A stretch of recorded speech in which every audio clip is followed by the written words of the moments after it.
The International Organization for Migration's Chief of Mission, Sanusi Tijan Sayej, has handed over the equipment received in the presence of the Uganda Civil Aviation Authority's Deputy General Olive Birungi Lumonya.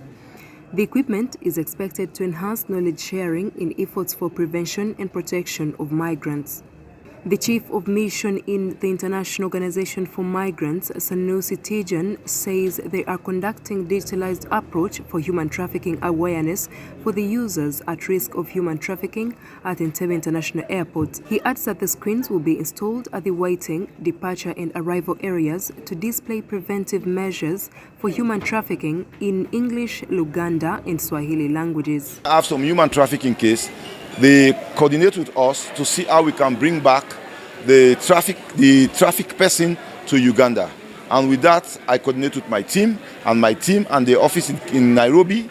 They work together and then we assist in bringing back this trafficking person, and then the trafficking person also, we don't only bring them back, but also we make sure we do psychosocial, we do counseling, we reunite them with their family, and at some extent, we provide them with integration allowance to start up their lives again. Because when someone is trafficked, the torture he or she might have gone through, coming back to be reunited back with the family or with the community is not an easy task. According to Olive Birungi, the Deputy General Uganda Civil Aviation Authority, the Uganda Civil Aviation Authority has played a big role to avoid human trafficking by working together with other stakeholders in the country. She adds that 30 girls were saved from trafficking and more than 200 people have been trained in the last 2 months on how to fight human trafficking at the airport.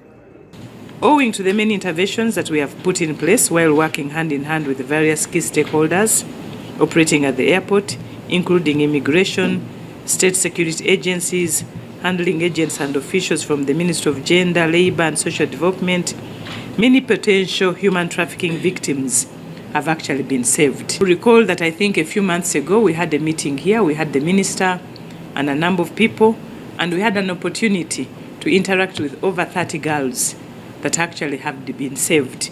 They had traveled to Dubai and other states, and actually they were being abused. Birungi further says the screens will be used to display information against human trafficking because ever since the lockdown ended, the number of people entering the country has increased to 5,000 per day, leading to the increase in the rate of human trafficking in the country. We've held several trainings. UCAA and the various stakeholders have benefited from several trainings that have been held. I think over 200 people in the last 6 months, or 300, have been trained, and we don't take that for granted.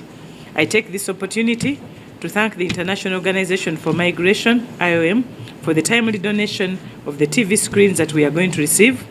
These will be used to run these digitized messages at the airport, which will also strengthen the prevention and protection aspects of migrants and potential migrants' knowledge on the risk of unsafe migration. Johnson Namanya, the Commissioner of Citizenship and Passports, explains that measures have been put to avoid human trafficking, but the only option is locating and eliminating trafficking agents from the Ministry of Internal Affairs.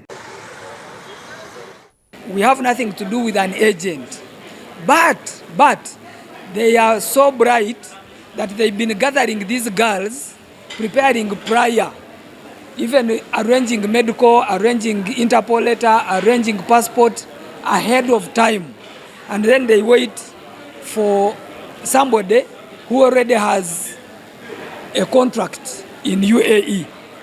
So we are thinking that the best way is to regulate those agents the way URI is dealing with clearing agents. Report by Godfrey Sempija for the news.